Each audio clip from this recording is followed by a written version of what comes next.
right, so welcome to the podcast, Lisa Messenger. Thank you. It is good to be here. We have much to talk about. I know, just a couple of editors shooting the breeze. I know, which I love. I could actually spend an entire week here probably. I know, and I've got so many questions to ask you, and I'm sure that our listeners are going to be so excited to hear from you because everybody knows you from your various books and from the Collective Hub, and I'm sure lots of people in our audience have bought your magazine. I personally loved your magazine. Thank you.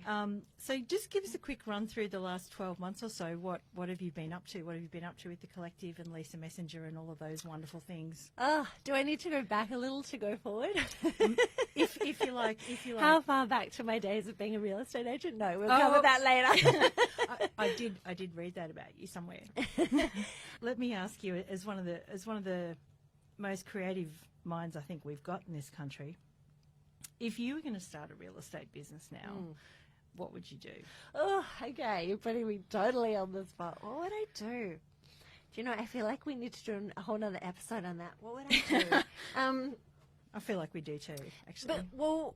So I would start with I would start with what am I passionate about? That's where I would start, and I would go legitimately. I freaking love real estate. Like I love buying properties. I love cosmetic renovations. Like I love so many aspects of it. So I'd kind of start with what juices me up, what makes me excited, what makes me want to jump out of bed every day. I think that's the best place to start.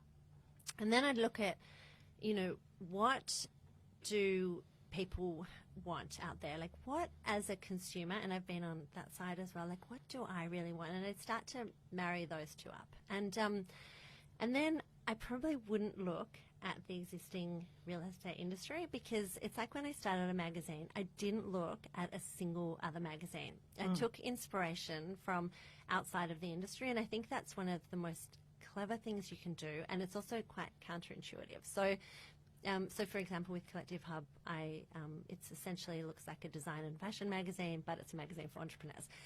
So yeah, I'd probably look at what are other people doing outside of real estate, and then start to apply some of those things. And I'd start to look at, different apps and technology and explore, well, which one of those could overlay my passion and where there's a gap in the market.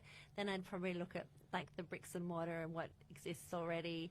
For anyone listening, I mean, that's when I get excited about business, because it's not very exciting if you just go to work every day and you go, I'm just trying to sell some stuff and I'm just trying to hit my budget, and it's all about a monetary and it's very transactional. And I'm going to go door knock and I'm going to drop leaflets off. And God, I hope I can, make budget this month. Like, that's not that exciting. But if you start going, what am I passionate about? What does the market want? Where's the intersection commercially? And then start to look at what people are doing in other industries, then it's really, really exciting. But now you've set me a challenge. So I am going to actually come back to you with a proper plan, and then maybe one of your listeners can implement it. Awesome.